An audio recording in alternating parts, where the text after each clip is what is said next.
Hey everyone, how's it going? Welcome to NoDQ&A video right here on NoDQ.com, as well as the YouTube channel and NoDQ&A videos affiliate, ringsidenews.com. I hope you are all having a happy and safe Thanksgiving weekend without too much Black Friday craziness. If you're taking a break from all the shopping, I'm glad you're watching NoDQ&A video. Thank you very much for checking out this video today. Got your questions from twitter.com/AaronRift using the hashtag PAIV. And it's time to get back down to business. Took a few days off. We have another pay-per-view coming up, WWE TLC. But for now, I do have a lot of your questions left over regarding Survivor Series. So let's do some of those Thanksgiving leftover questions. First one today comes from Michael. Did WWE just bury their entire roster with Goldberg's win over Lesnar? The way I see it is that if the roster was buried, it was already buried long before Goldberg versus Lesnar. WWE is in a situation right now where they do not have a mainstream, larger-than-life superstar. Yes, Kevin Owens is a big star. Sami Zayn is a big star. AJ Styles is a big star. But none of them have that mainstream crossover appeal. And unfortunately, because of that, WWE has to look back to the past and bring back past stars to generate buzz for the company. The thing about Goldberg is that he brought more eyeballs to the WWE product. I was at the airport going down to LA, and right on the TV screen there in the sports bar was Goldberg on ESPN talking about Survivor Series. And it's things like that that make Goldberg valuable to WWE. He does have some drawing power, and he does have that name value. And that's why WWE brought him back, because he was moving numbers. So Goldberg beating Brock Lesnar doesn't make the rest of the roster look weak, doesn't make Randy Orton look weak. I mean, to me, Goldberg is Goldberg. He is an enigma. He is one of a kind, and Goldberg beating Brock Lesnar, I thought it was fine. After a week to think about it, I think it was fine. If Brock Lesnar had more momentum than he did, maybe I would have felt differently, but I felt like Brock Lesnar was getting stale, and I felt Goldberg winning was a shock that we desperately needed, because I felt that WWE has gotten too predictable in recent years, and it was something that nobody saw coming. And the fact is, nobody else on the roster is really there at that level to be a major mainstream superstar and even beat Brock Lesnar. I mean, people are saying, should somebody else beat Brock Lesnar? And I'll get to that in a few minutes here. Let's get to some more of these questions. This one comes from Moneymaker. Do you think Brock will get his win back against Goldberg at WrestleMania 33? Probably. If I had to make a prediction, I think that that's a very safe one to make. And I think that's the problem with doing a third Goldberg versus Brock Lesnar match. Goldberg has beaten Brock Lesnar twice now, and maybe casual fans might think he can do it a third time, but us hardcore fans, the way we see it is no chance in hell, as Vince might say. Goldberg will finally put over Brock Lesnar at WrestleMania 33. That's what I think the vast majority of fans are going to believe, based off of the past. I mean, a lot of people are comparing this to Steve Austin versus The Rock, where Austin beat The Rock twice and then Rock finally got his win at the end. I could very well see that playing out in a similar fashion. So yeah, I would be shocked. I think I would be even more shocked than Survivor Series if Goldberg beat Brock Lesnar at WrestleMania 33 and won 3 matches against Lesnar. That, I think, would be one of the biggest shockers of all time, right up there with Undertaker's streak ending. I would be really, really surprised. This one comes from Daniel Jobber.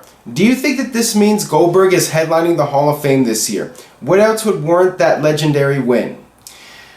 I think whether he won or lost at Survivor Series, Goldberg was going to be Hall of Fame bound. I'm expecting him to be the top name for this year's Hall of Fame class. Now, I've talked about Undertaker in the past. I think it's better to have Undertaker retire first and then go into the Hall of Fame. So I think this year it should be Goldberg, and then next year it should be The Undertaker, unless somebody else like Kurt Angle comes along and makes a WWE comeback. But that's what I would do. I would have Goldberg headline this year's class, And I would have done it either way. Even if he had lost at Survivor Series, I would still put him in the Hall of Fame. And I'm fully expecting it.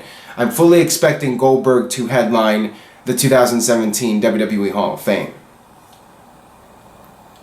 This one comes from Andrew. If Goldberg is indeed doing the Rumble and wins, can you see the fans backlash on him? That's a good question. A lot of people are saying that it's unfair that fans are cheering Goldberg and booing somebody like Roman Reigns. The problem with Roman Reigns is that he was getting this big push when fans wanted to see Daniel Bryan win the Royal Rumble. And if you remember back, Bryan came back from his injury, and that's the story the fans wanted to see be told. But instead, WWE went with their story that they wanted to do, which was Roman Reigns winning the title.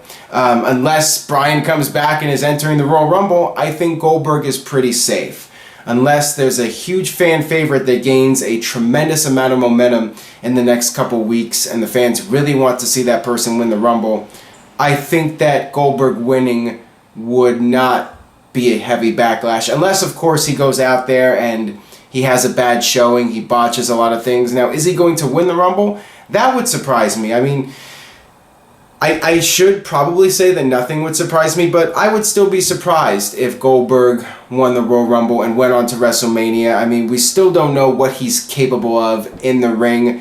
He had a 90-second match at Survivor Series. Who knows if he can go out there for more than 5 minutes, and who knows if that's something that WWE should really do regardless. I mean, fans like to see the WCW Goldberg coming out there and destroying people in quick fashion. Now at the Royal Rumble, Goldberg can come out, throw a bunch of people out of the ring and have a good showing, but then maybe get eliminated by Brock Lesnar, setting up the WrestleMania 33 match. I think that's a safe prediction to make at this point. But again, we're still over a month away until the Royal Rumble, and a lot of things can change between now and then.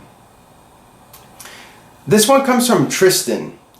Wouldn't it have been better for a younger talent to beat Brock Lesnar and take his heat rather than a 49-year-old part-timer? This is going back to that first question. Yes, in an ideal, perfect world, you would have had somebody beat Brock Lesnar and really get the momentum from beating the guy that ended The Undertaker's streak. There are a couple of problems. The first thing is that Brock Lesnar has cooled off significantly since ending The Undertaker's streak. WWE made a mistake of doing that series with The Undertaker and having Undertaker get his win back, and then they put him in there with Dean Ambrose, which was pretty much a waste of a Brock Lesnar appearance, and it just hasn't felt like Lesnar has done much in the past couple of years. He just shows up, has a pay-per-view match, does the occasional house show, and then goes away again. And it cooled off. Now, the other problem is that there hasn't been that star. You know, I'm going back to earlier. Would Kevin Owens get all the mainstream publicity that Goldberg got? No. Would AJ Styles? No. Goldberg has generated a lot of publicity for WWE, and he's making money for the company, and that's why they went with him to beat Brock Lesnar at Survivor Series, and they're going all the way with this. You know, they're investing a lot of money in Goldberg, and they're giving him this nostalgic final run, and they're doing it right this time. You look back to 2003, how they botched Goldberg's WWE first run. They're doing it right this time. They're portraying him like the WCW Goldberg. He destroyed Brock Lesnar in 90 seconds. He's coming out to his old music again, and they're doing the old WCW style Goldberg, and it's working for them. Categories. This one comes from Dante. What was a better show, Survivor Series or NXT TakeOver, and why would WWE let Shane McMahon take these crazy bumps? That's a tough call. I mean, NXT was a really solid show, as it always is. I think Survivor Series was a more eventful pay-per-view for sure, in terms of Goldberg beating Lesnar and the Raw 5-on-5 Raw versus SmackDown match, the Survivor Series elimination match. Both of those matches were very newsworthy, and the pay-per-view in general was very newsworthy. NXT did have Joe regaining the title. That was another surprise. And, of course, that classic Revival versus DIY match.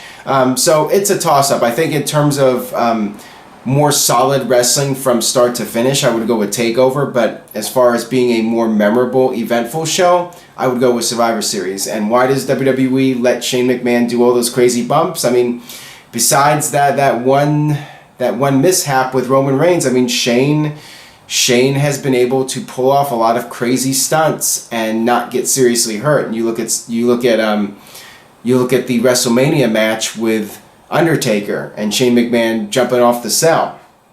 So Shane has been able to pull off a lot of these crazy stunts. And again, they were hoping to boost some interest in this Survivor Series match. And Shane is Shane. He's going to go out there and he's going to do whatever it takes, put his body on the line. That's just Shane's nature. And, WWE might not let him do all that crazy stuff. Maybe they're going to look at Survivor Series and say, enough's enough, and no more crazy stunts. So we might have seen the last of Shane McMahon doing the crazy stunts in WWE, but you never know. This one comes from Oscar. Was there any reason why Survivor Series ended at 10:25 p.m.? For one of the big four, disappointed it didn't go till or near 11. I'm glad it did not go till 11. I mean, are you kidding me? I'm very happy. I was very happy that pay-per-view was short, because 4 hours is too damn long for a pay-per-view.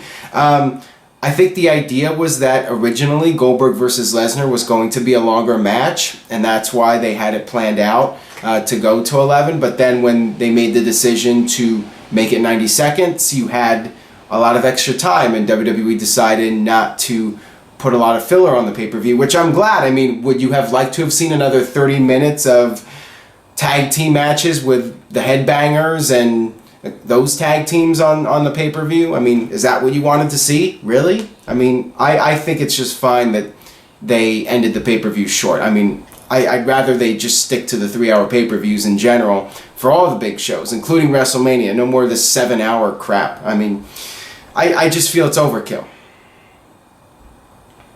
This one comes from Wrestling Tubes. Hey, do you think Survivor Series 2006 is one of the top 10 Survivor Series pay-per-views of all time?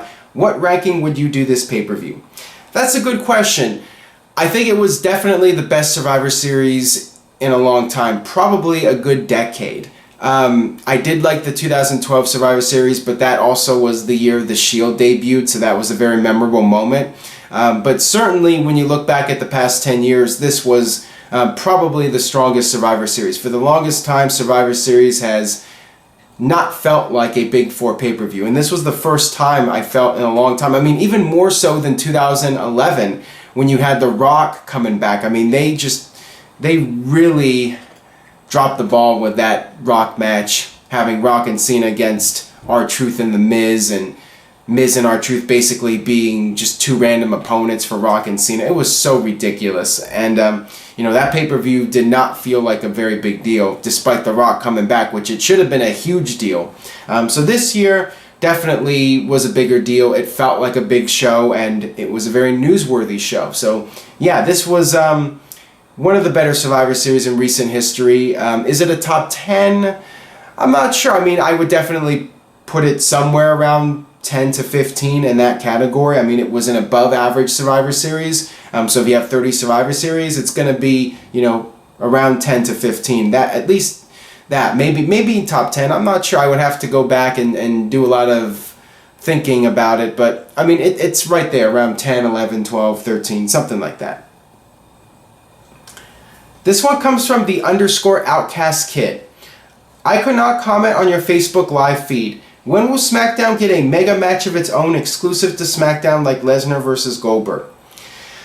Probably never. If WWE brings in a special attraction, it's almost certain that special attraction is going to be on Raw. Raw is the more watched of the two shows, and it's still the A show, and it probably always will be the A show because it's been around longer. It's 3 hours. It's WWE's flagship show. So if Kurt Angle ever comes back, or whoever's next to come back, that person is almost certainly going to be on Monday Night Raw. I just don't see WWE doing a situation where they bring back a big star, they're paying this guy a lot of money, and they're going to put that person on the show that's not watched by as many people. Just doesn't make logical sense. This one comes from SmartMark99. With both TLC and Joe Nakamura in Japan in 2 weeks, assuming he'll drop the NXT title, will we see Joe debut on SmackDown after TLC? Probably not. I think if Joe does debut on the main roster soon, it will be at the Royal Rumble. I think it would be a mistake to put him on SmackDown. He should make a debut at a major pay-per-view. Whether it's Joe or Nakamura, whoever ends up debuting on the main roster first, I would have them debut on a major show, whether it's the Royal Rumble or WrestleMania. You want that person to come in and make a huge impact. And the only time I would say debut that person on the TV show is the night after WrestleMania. I mean, that's like the perfect place to debut NXT stars, because the crowd there knows NXT inside and out. And that person or tag team looks like major stars from the very get-go because of the crowd reaction. I mean, you look at this past year with Enzo and Cass debuting. I mean, perfect place to debut them, and right from the first night they were seen as major stars, and the crowd treated them like major stars, and they've been major stars ever since. So it's really important to debut somebody in a big pay-per-view in a city that has a lot of hardcore fans that recognize NXT and are familiar with the product, and that helps the star get the biggest start possible, and gives them a lot of momentum from the get-go. This one comes from Damangs. Could you see a Nakamura versus Brock Lesnar match happening? If they book Nakamura strong, could the IWGP rematch work? At this point, I would say go for it. I mean, now that Lesnar has lost to Goldberg, you can put Lesnar against other people, and I think that Nakamura, even though he's not exactly Goldberg in terms of the size and the strength, he's still he is this enigma, and you know, people love the guy, and it would be an interesting dynamic, Brock Lesnar versus Nakamura. So I say go for it. I say do it, and push Nakamura strong and build him up, and you know, that would be a really interesting match. So yeah, I would say do it for sure. This one comes from Burge. How would you rank the top 3 entrances currently in WWE? I got Finn Balor, Nakamura, and Bobby Roode. I pretty much agree with you. I think Finn Balor has one of the best entrances in WWE, and Bobby Roode and Nakamura, same thing. I mean, they're all pretty much tied for me for first. I mean, I'm not sure I could make a choice on that. I'm really interested to see the WrestleMania entrances for all 3 guys. It'll probably be Finn Balor first. But seeing those 3 guys doing WrestleMania entrances, at that point I'll tell you which one's the best one. But I could see all 3 of them just being unbelievably awesome. Got this one here from Paul Bessman. Was Owen Hart WWE's best performer in '94? Why or why not? I've always viewed him as the company's MVP that year. Certainly the best heel, and if he's not first, he would be second right next to Bret. I mean, that was Bret and Owen's year. They had one of the best WrestleMania matches of all time. They had an excellent SummerSlam cage match. Owen Hart won King of the Ring. So yeah, that really was his year. That was his best year in WWE. And you know, if we were doing the NoDQ.com year-end awards back then, I think Owen would have won Superstar of the Year, because he had such a strong showing. He was the company's top heel. Like I said, won King of the Ring, had key moments at every major pay-per-view. Owen Hart was, you know, the company's top heel in '94. So yeah, Owen Hart could very well be considered the MVP of that year at WWE. That'll wrap it up for this edition of NoDQ&A video. Thank you all for watching. Stay tuned to NoDQ.com for the very latest regarding TLC, and I will be back soon with another edition of NoDQ&A video.